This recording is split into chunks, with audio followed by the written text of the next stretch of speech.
Good morning दोस्तों, ये एक अवेयरनेस वीडियो है उन लोगों के लिए जो महाकुंभ अपने पेरेंट्स को लेकर जा रहे हैं या फिर महाकुंभ की एक्चुअल में फील और रिलैक्स लेना चाह रहे हैं। अगर आप इन दोनों में से कोई भी एक हैं तो इस वीडियो को बिल्कुल एंड तक जरूर देखें। The government report suggest on a daily basis people are coming around in a 45 lakhs और 60 lakhs on a minimum average scale। जो गवर्नमेंट की ट्रेन्स हैं, गवर्नमेंट के बसेस हैं, they are almost getting full. जो उनकी वेटिंग काफ़ी ज़्यादा चल रही है, तो लोग अपने इंडिविजुअल प्लान्स कर रहे हैं, जो कि बहुत अच्छा है क्योंकि वो ग्रुप ट्रैवल्स में जाना चाह रहे हैं। लेकिन वो इंडिविजुअल प्लान के साथ इस तरीके से प्लान कर रहे हैं कि हम इलाहाबाद से आगे अयोध्या जाएं या फिर आगे उसके आगे हम काशी विश्वनाथ जाएं।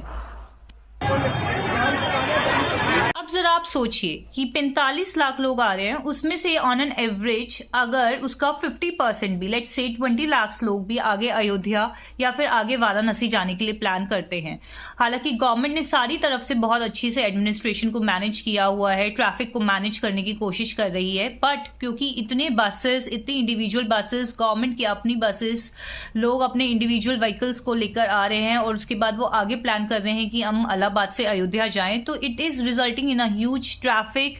जो 2 घंटे का रास्ता है वो कम से कम 5 से 6 घंटे का रास्ता हो रहा है।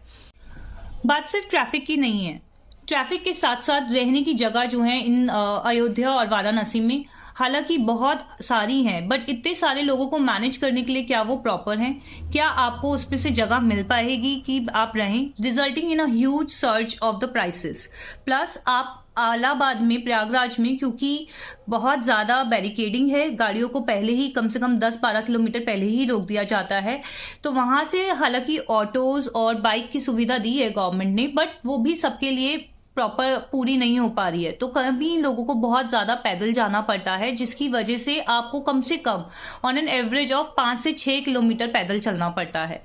जरा सोचिए, आपने दिल्ली, आप सपोज करिए कि आप दिल्ली से आ रहे हैं, तो आपने दिल्ली से प्रयागराज आने के लिए 12 घंटे ट्रैवल किया, एंड देन 12 घंटे के ट्रैवल के बाद आपको कम से कम 6 किलोमीटर चलना पड़ रहा है, और उसके बाद आप आगे ये प्लान कर रहे हैं कि हम लोग अयोध्या जाएं। वहां पे भी आपको 4 से 5 घंटे का ट्रैफिक बियर करना पड़ रहा है। अगर आपके पास अकोमोडेशन है तो बहुत अच्छी बात है, लेकिन अगले दिन जब आप अयोध्या ट्रैवल करेंगे तो आपको वही रश दोबारा से फेस करना पड़ेगा जो आपने महाकुंभ में किया, resulting in lot of chaos, lot of troubles and everything.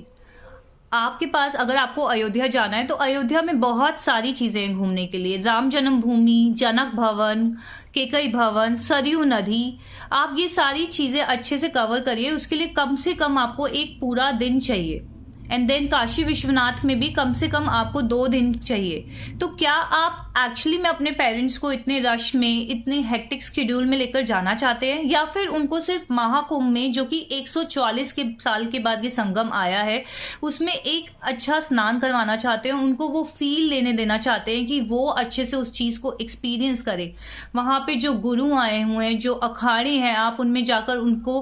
उनके आशीर्वाद को लेना चाहते हैं, या फिर आप ये चीज चाहते हैं कि हम एक ही साथ सारी चीजें भाग दौड़ में कवर करें, जो कि जल्दी जल्दी हम कर रहे हैं, और जिसकी वजह से जो होटल्स के प्राइसेस हैं, जो गाड़ियों के प्राइसेस हैं, जो कि मिनिमम लेवल 1500-2000 में आप लोगों को मिल जाने चाहिए आराम से, वो 10-10 हजार, 11-11 हजार तक जा रहे हैं because of demand and supply. Choice आपकी है, क्या आपको भागदौड़ में सारी चीजें करनी है, क्या आपको रश में ही इतना ट्रैवल करना है, या फिर आप हर चीज की, हर स्थान की, हर प्लेस की, जहां पे आप आराम से घूम सकते हैं, जो कि एक स्पिरिचुअल प्लेसेस हैं, उनकी अच्छे से फील लेना चाहते हैं, उनको फील करना चाहते हैं प्रॉपरली, कि उनकी ब्लेसिंग्स, जो कि इस टाइम पे बहुत ज्यादा इंपॉर्टेंट हैं, वो आपके पूरे शरीर, आपके पूरे ऑरा, आपकी बॉडी को फील कर, आपको लगे। Make sure that you analyze your decision that if you want to go to Mahakumbh, it should be beneficial to get along with Ayodhya and Kashi Vishwanath, क्योंकि इक्वल रश ही है वहां पे। आप आराम से सोचिए, think about it and then plan accordingly. Mahakumbh है, महाकुंभ को फील करिए, महाकुंभ के संगम को फील करिए, क्योंकि वो बहुत इंपॉर्टेंट है आपके लिए।